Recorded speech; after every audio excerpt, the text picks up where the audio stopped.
Παράγραφος 86. Οι αντιπρόσωποι των μιλίων απήντησαν. Η μεγαλοφροσύνη της προτάσεώς σας, όπως εξηγηθόμεν αμοιβαίως με ησυχίαν, είναι αξία παντός επένου. Διότι ωραία ελληνικά. Η πολεμική όμως ενέργεια, η οποία δεν περιμένει, αλλά στην οποία προέβηται ήδη, είναι εις προφανή αντίθεση προς αυτήν.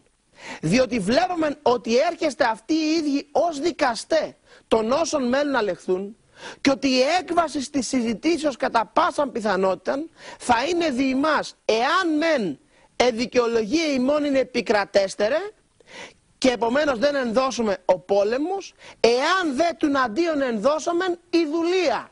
Είναι αυτό που λέμε εκβιασμός.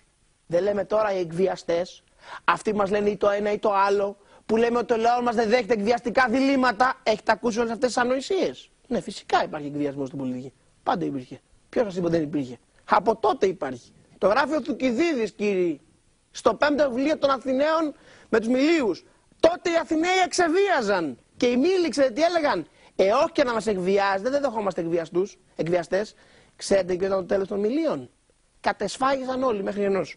Λοιπόν, και πάμε λίγο παρακάτω, στο πολύ κρίσιμο σημείο, μιλάνε οι Αθηναίοι και λέει: ο Αθηναίος προς το Μήλιο, ο ισχυρός προς τον αδύνατο. Νομίζομεν του αντίον ότι επιβάλλεται να επιδιώξομεν και εμείς και εσείς ό,τι θεωρούμεν αληθώς κατορθωτών.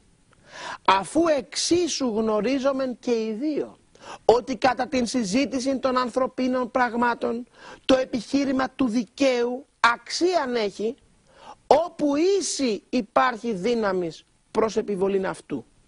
Ότι όμως ο ισχυρός επιβάλλει ό,τι του επιτρέπει η δύναμής του, και ο ασθενής παραχωρεί ό,τι του επιβάλλει η αδυναμία του. Το ξαναδιαβάζω. Ότι ο ισχυρός, ξέρουμε όλοι καλώς, επιβάλλει ό,τι του επιτρέπει η δύναμής του, και ο ασθενής παραχωρεί ό,τι του επιβάλλει η αδυναμία του. Ναι, κάνουμε παραχωρή με το μνημόνιο, είναι αλήθεια. Γιατί βρεθήκαμε σε θέση αδυναμίας.